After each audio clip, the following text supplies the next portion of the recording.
தொடர்ந்து நம்மோட இணைப்பில் சிறப்பு செய்தியாளரான யோகேஸ்வரன் இணைப்பில் இருக்கிறார். நீட் தேர்வால் உயிரிழந்தவர்களுக்கு கிடைத்த மிகப்பெரிய வெற்றி என்று சிஜேபியினுடைய தலைவரான அபிஜித் திப்கே அவர்கள் தெரிவித்துள்ளார். இதை பற்றின மேலும் விவரங்களை எங்க கூட பகிர்ந்துக்கலாம். மத்திய கல்வி அமைச்சர் தர்மேந்திர பிரதான் ராஜினாமா செய்துள்ள நிலையில் டெல்லி ஜந்தர் மந்தர்ல மாணவர்கள் கோஷங்களை எழுப்பி தங்களுடைய மகிழ்ச்சிகளை வெளியிட்டு வருகிறார்கள். முக்கியமான அந்த காட்சிகளை கூட நீங்க பார்க்க முடியும். போராட்டத்தில் ஈடுபட்டிருக்கூடிய மாணவர்கள் தங்களுக்கு வெற்றி கிடைத்து விட்டது என அந்த இடத்துல தங்களுடைய மகிழ்ச்சிகளை வெளிப்படுத்த தொடங்கியிருக்கிறார்கள். அதே நேரத்துல காக்ரோச் ஜனதா பார்ட்டி அதிகாரப்பூர்வமாக மற்றொரு தகவல்களையும் வழங்கி இருக்கிறாங்க ஊடகங்களுக்கு. அதுல எங்களுடைய 3 கோரிக்கைகள்ல முதல் கோரிக்கை நிறைவேற்றப்பட்டு விட்டது.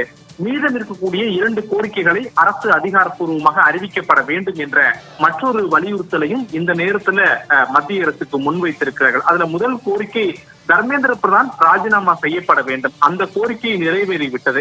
2வது கோரிக்கையான பாதிக்கப்பட்ட உயிரிழந்த மாணவர்களுடைய குடும்பத்தினருக்கு தலா 1 கோடி ரூபாய் நஷ்டஈடு மத்திய அரசு வழங்க வேண்டும். இந்த நீட் விவகாரம் ரத்து செய்யப்பட்ட பிறகு உயிரிழந்தவர்கள் குடும்பத்தினருக்கு அது உடனடியாக வழங்கப்பட வேண்டும். 3வதாக இந்த நீட் வினாத்தாள் கசி விவகாரத்துல டெல்லி உட்பட நாடு முழுவதுமே போராட்டம் நடத்திய மாணவர்களுக்கு எதிராக பதிவு செய்யப்பட்டிருக்கூடிய வழக்குகள் உடனடியாக ரத்து செய்யப்பட வேண்டும். இந்த 2 கோரிக்கைகளையும் மத்திய அரசு அதிகாரப்பூர்வமாக அறிவிக்கப்பட வேண்டும் என்ற வலியுறுத்தலை தான் தற்போது காக்ரோச் ஜனதா பார்ட்டி அதிகாரப்பூர்வ சமூக வலைதளங்கள்ல வெளியிட்டிருக்காங்க. இது காக்ரோச் ஜனதா பார்ட்டியினுடைய தலைமை ஒருங்கிணைப்பாளருடைய ஒப்புதலோடு வெளியிடப்படுகிறது அப்படின்ற வார்த்தைகளையும் பயன்படுத்தி இருக்கிறாங்க. ஏற்கனவே டெல்லியை பொறுத்தவரையிலுமே மத்திய கல்வி அமைச்சர் தர்மேந்திர பிரதான் ராஜினாமா செய்ததற்கு பிறகு கொண்டாட்டத்தில் ஈடுபட்டு வராங்க, போராட்டத்தில் ஈடுபட்டு வரக்கூடிய மாணவர்கள். ஆனால் போராட்டம் முடிவுக்கு வருவதாக இன்னும் அதிகாரப்பூர்வமாக அறிவிக்கப்படவில்லை. காக்ரோச் ஜனதா பார்ட்டியினுடைய தலைமை ஒருங்கிணைப்பாளர் அபிஜித் திப்கே ஜந்தர் மந்தர் பகுதியில தான் இருக்கிறார். அதே போல சௌரவ் தலைமை ஊடக ஒருங்கிணைப்பாக இருக்கக்கூடிய சௌரவும் தற்போது ஜந்தர் மந்தர் பகுதியில் இருக்க. இருவருமே இந்த போராட்டம் முடிவுக்கு வருவதாக இன்னும் அறிவிக்கவில்லை. மாறாக தங்களுக்கு வெற்றி கிடைத்திருக்கிறது என்பதை அறிவித்திருக்கிறார்கள்.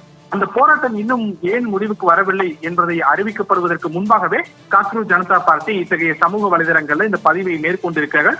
3 கோரிக்கைகள்ல ஒரு கோரிக்கையை நிறைவேற்றி விட்டார்கள். மீதம் இருக்கக்கூடிய 2 கோரிக்கைகளையும் அரசு அதிகாரப்பூர்வமாக அறிவிக்கப்பட வேண்டும் என்ற வலியுறுத்தலை முன்வைத்திருக்கிறார்கள். எனவே இந்த மீதம் இருக்கக்கூடிய 2 கோரிக்கைகளையும் அரசு அதிகாரப்பூர்வமாக ஒரு செய்தி குறிப்பாக வெளியிடப்படக்கூடிய பட்சத்திலோ அல்லது மத்திய அமைச்சர்கள் ஒரு செய்தியாளர் சந்திப்பை நடத்தி உறுதியளிக்கக்கூடிய பட்சத்திலோ இந்த போராட்டம் முடிவுக்கு வரும் என்பதை ஜந்தர் மந்தர்ல இருந்து நாம் கேட்கக்கூடிய செய்திகள் இருந்து நாம் புரிந்து கொள்ள முடிகிறது.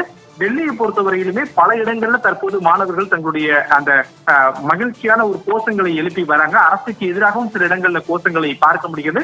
தர்மேந்திர பிரதான் பதவி விலக வேண்டும் என்பது மிக முக்கிய கோரிக்கையாக இருந்தாலும் கூட பாதிக்கப்பட்ட மாணவர்களுக்கான இழப்பீடையும் வழங்க வேண்டும் என்பது அவருடைய முக்கியமான கோரிக்கை. எனவே அந்த கோரிக்கை மட்டுமல்லாம டெல்லியில போராட்டம் நடத்திய மாணவர்கள் தொடங்கி இந்தியா முழுவதுமே போராட்டம் நடத்திய இந்த விவகாரத்துல மாணவர்களுக்கு எதிராக பதிவு செய்யப்பட்டிருக்கூடிய இந்த வழக்குகளை ரத்து செய்யப்பட வேண்டும் என்பதுதான் மாணவர் போராட்டத்தில் ஈடுபட்டிருக்கூடிய காக்ரோச் ஜனதா பார்ட்டியுடைய மிக முக்கிய கோரிக்கையாக இருக்கிறது. எனவே அடுத்து வரக்கூடிய நேரங்களில் மத்திய அரசு ஒரு செய்தியாளர் சந்திப்பை நடத்தி இந்த காக்ரோச் ஜனதா பார்ட்டியிடம் ஒரு உறுதிமொழியை கொடுக்கக்கூடிய பட்சத்துல போராட்டம் முடிவுக்கு வரும் என்பதையும் போராட்டத்தில் ஈடுபட்டிருக்கூடிய மாணவர்கள் தெரிவிக்கிறாங்க.